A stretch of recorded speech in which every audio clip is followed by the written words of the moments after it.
Long before Nigeria existed and long before colonial borders were drawn, Yoruba land was already at war with itself. To understand the Kiriji War, we must first return to a time when others still existed, a time when one empire held the land together. That empire was Oyo. For centuries, the Oyo Empire stood as the backbone of Yoruba power. Its cavalry ruled the savannas, its political system enforced balance, and its authority, though not perfect, kept peace between clans that would have otherwise destroyed each other. But the early 1800s, cracks began to show.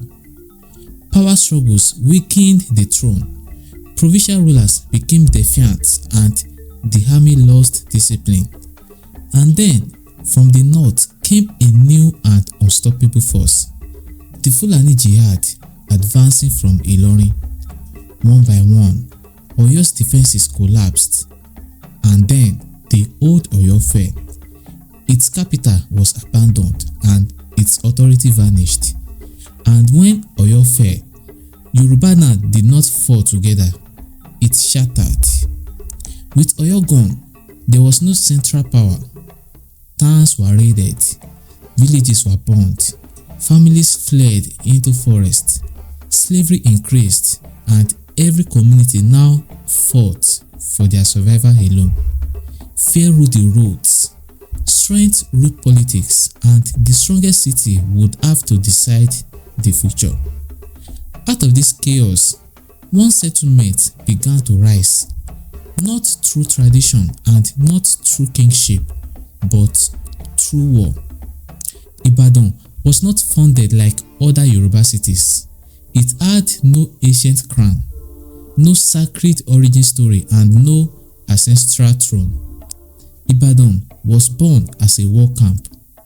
In the 1820s, displaced warriors, hunters, refugees, and soldiers gathered at a strategic location between hills and thick forests. They built shelters, dug trenches, and trained constantly. Here, strength mattered more than bloodline. Courage mattered more than ancestry. A slave could rise, a stranger could lead, and a warrior would earn power through his blade. Ibadan became a military machine. When the Fulani forces pushed southward, destroying Yoruba towns in their path, Ibadan stood in the way.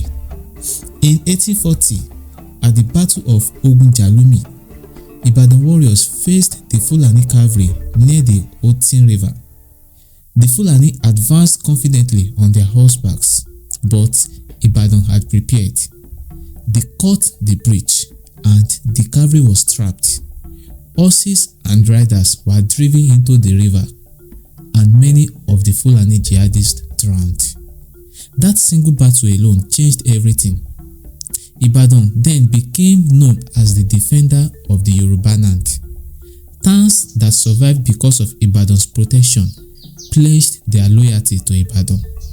Gratitude then turned into allegiance, and allegiance turned into obedience. Slowly but quietly, Ibadan became the new power in Yoruba land. But Ibadan ruled differently. Because there was no king, so they only had war chiefs, and leadership was decided by courage, conquest, and command. As Ibadan expanded, it brought vast territories under its control, such as the Ekiti-Nants, Ijesha towns, Idomino communities, Akoko regions, Ibarapa district, and parts of Ife and Osun. Protection, however, came at a price because Ibadan introduced the Ajele system. Ajele were Ibadan's resident officers. They were sent to subject towns to represent Ibadan's authority. Their duty was simple. They were to maintain order, collect tributes, and ensure loyalty. And at first, the system worked, but later, power, once unchecked, always changes people. Many Ajele became corrupt. They became drunk on authority, and because they were protected by distance from Ibadan, they demanded excessive tribute. They seized yams and palm oil. They forced people into labor, and they interfered in the local leadership. They also insulted kings and took women and also humiliated the herders of the towns they were sent to. The complaints were ignored, the respect faded, and fear replaced loyalty. Among the Ekiti, Ijesha, and Igbomina, anger began to grow, quietly, patiently, and dangerously. In the town of Okemesi lived a warrior named Fabunmi. One day, the Ibadan Ajele stationed there allegedly assaulted Fabunmi's wife. This was not just a crime, it was an insult to his manhood, an insult to his household, and an insult to the entire town. Fabunmi knew that appealing to Ibadan or reporting to Ibadan would bring nothing, so he chose a path with no return. He killed the Ajele. He beheaded him and sent his head back to Ibadan. That act was not revenge. It was a declaration of war against Ibadan. Then Fabunmi had to flee. When Ibadan heard the news, they mobilized, and Yoruba land held his breath. Ibadan expected fear from the Yoruba land, but instead, rebellion spread. Messengers moved quietly, and old rivalries among the other Yoruba land were suspended. Enemies shook hands. The Ekiti, Ijesha, Igbomina, and Akoko, they formed a rare alliance called the Ekiti-Parapo, meaning Ekiti United, and they declared their independence from Ibadan's rule. Ibadan could not allow this. Then, Ibadan's military leader was Are Ona Kakanfo Obadoke Latosha. He was powerful, feared, and overconfident. He reportedly dismissed the rebels as Ibadan's properties, their wives, yams, palm oil, and slaves. Ibadan chose war, but back then, Ibadan was already fighting. They were fighting Egba in the south, Ijebu in the south, Ilorin Fulani in the north, and later Ife in the east. Still, Latosha pressed forward. Ibadan chose war on 5 fronts. That decision would break the empire. Then, in 1877, fighting erupted around Emesile and Ikirun. Then something happened. The Yoruba started firing cannons, and east shook. The sound of the cannons would echo Kiriji. This was the first major Yoruba war fought with artillery. The sound was what gave the war its name. The Kiriji War had begun. Earlier on, the Ekiti-Parapo suffered heavy losses, and they needed leadership, so they turned to Ogedengbe of Ilesha. Ogedengbe was no hero in the traditional sense of it, because he had fought for Ibadan before. He had raided towns and he had enslaved enemies, but he understood war.